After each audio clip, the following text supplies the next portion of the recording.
Hi friends, ಹೇಗಿದ್ದೀರಿ? ಎಲ್ಲರೂ ಚೆನ್ನಾಗಿದ್ದೀರಿ ಅಂತ ಅಂದ್ಕೊಂಡಿದ್ದೇನೆ. ಬನ್ನಿ ಇವತ್ತೊಂದು ಹೊಸ ವಿಧಾನದಲ್ಲಿ, ಕಡಿಮೆ ಸಮಯದಲ್ಲಿ ಕಡಿಮೆ ಇಂಗ್ರೀಡಿಯೆಂಟ್ಸ್ಗೆ ಹೊಸ ವಿಧಾನದಲ್ಲಿ ಒಂದು ಖೀರ್ ರೆಸಿಪಿ ಮಾಡುವ.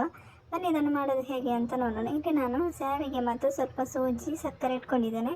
ಈಗ ಇಲ್ಲಿ ತುಪ್ಪ ಹಾಕ್ತಾ ಇದ್ದೇನೆ, 1 ಟೇಬಲ್ ಸ್ಪೂನ್ ತುಪ್ಪ ಹಾಕ್ತೇನೆ. ತುಪ್ಪ ಬಿಸಿಯಾದ ನಂತರ ನಾನು ಗೋಡಂಬಿ ಹಾಕ್ತಾ ಇದ್ದೇನೆ, 2 ಟೇಬಲ್ ಸ್ಪೂನ್, ಮತ್ತು ಒಣ ದ್ರಾಕ್ಷಿ ಕೂಡ ಹಾಕ್ತಾ ಇದ್ದೇನೆ. ಈಗ ಇದನ್ನು ಸ್ವಲ್ಪ ಫ್ರೈ ಮಾಡ್ಕೋಬೇಕು.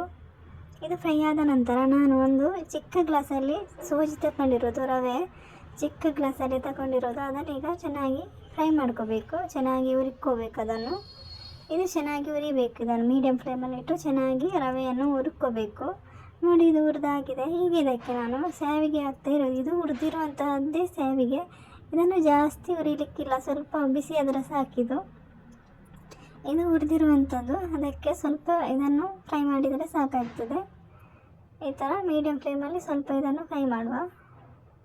ಹಾಗೆ ನನ್ನ ವೀಡಿಯೋಸ್ ನಿಮಗೆ ಇಷ್ಟ ಆಗೋದಾದರೆ ಒಂದು ಲೈಕ್ ಮತ್ತು ಸಬ್ಸ್ಕ್ರೈಬ್ ಮಾಡೋದನ್ನು ಮರಿಬೇಡಿ. ಹಾಗೆ ಪಕ್ಕದಲ್ಲಿರುವ ಬೆಲ್ ಐಕಾನ್ ಕೂಡ ಪ್ರೆಸ್ ಮಾಡಿ, ನಿಮಗೆ ನೋಟಿಫಿಕೇಷನ್ ಬರ್ತದೆ. ಹಾಗೆ ನಿಮ್ಮ ಫ್ರೆಂಡ್ಸ್ ಫ್ಯಾಮಿಲಿ ಜೊತೆ ಶೇರ್ ಮಾಡಿ, ಸಪೋರ್ಟ್ ಮಾಡಿ.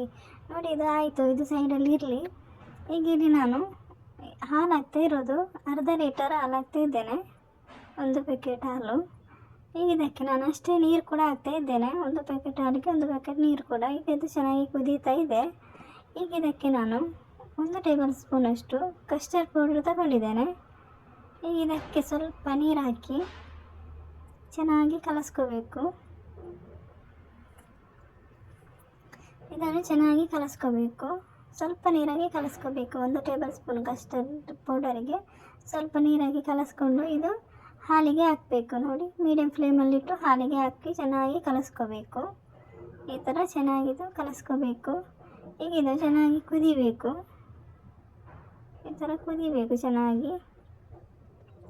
ಇದು ಕುದಿ ಬಂದ ನಂತರ ನಾವೀಗ ಫ್ರೈ ಮಾಡಿರುವಂತಹ ಸೂಜಿ ಮತ್ತು ರವೆ ಮತ್ತು ಶಾವಿಗೆ ಹಾಕಬೇಕು. ಗೋಡಂಬಿ, ಒಣ ದ್ರಾಕ್ಷಿ ಎಲ್ಲ ಉಂಟು, ಅದು ಹಾಕಬೇಕು. ಅದು ಹಾಕಿ ಚೆನ್ನಾಗಿ ಮಿಕ್ಸ್ ಮಾಡ್ಕೋಬೇಕು.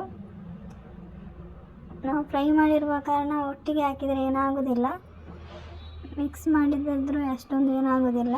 ಇದು ಚೆನ್ನಾಗಿ ಕಲಸ್ಕೋಬೇಕು, ಗಂಟಿಲ್ಲದಾಗಿ ಚೆನ್ನಾಗಿ ಕಲಸ್ಕೋಬೇಕು. ಸಕ್ಕರೆ ಬೇಕು, ಸಿಹಿ ಎಷ್ಟು ಬೇಕೋ ಅಷ್ಟು ಸಕ್ಕರೆ ಹಾಕಬೇಕು.